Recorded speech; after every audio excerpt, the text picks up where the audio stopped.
যার যার রোজা ভেঙে ফেলো আর আমার কাছ থেকে 1 মাসের বাজার ফ্রিতে নিয়ে যাও। তওবা তওবা, এই লোকটা তো জাহান্নামী। ওর কথায় যেন কেউ রোজা না ভাঙে।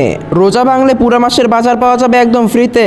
বাবা, আমরা তো প্রত্যেকদিন রোজা ভাঙি খেজুর দিয়ে। ঘরে বাজার তুমি কবে নিয়ে আসবে? রোজার মাসে কাজ খুঁজতে খুঁজতে তো একদম হয়রান হয়ে গিয়েছি, এখনো কোনো কাজ খুঁজে পাইনি। আমি আরেকবার চেষ্টা করে দেখি। আমি আজকে যদি কোনো কাজও করি তাও তো পুরো রমজান মাসের বাজার করতে পারবো না। একটা কাজ করি, আমার রোজাটা ভেঙে ফেলি, অন্তত আমার বাচ্চার খাবারের তো ব্যবস্থা করতে পারবো।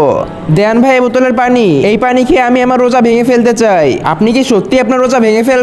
হ্যাঁ ভাই, দেন আমাকে পানি। এরপরে কি হয়েছিল সেটা দেখার আগে তুমি যদি টাকার থেকে তোমার মাকে বেশি দামি মনে করে থাকো তাহলে এখনই ভিডিওতে লাইক করে দাও এবং চ্যানেলটি সাবস্ক্রাইব করে দাও। আরে ভাই কি করতেছো? সামান্য বাজার পাওয়ার জন্য তুমি আল্লাহকে নারাজ করতেছো?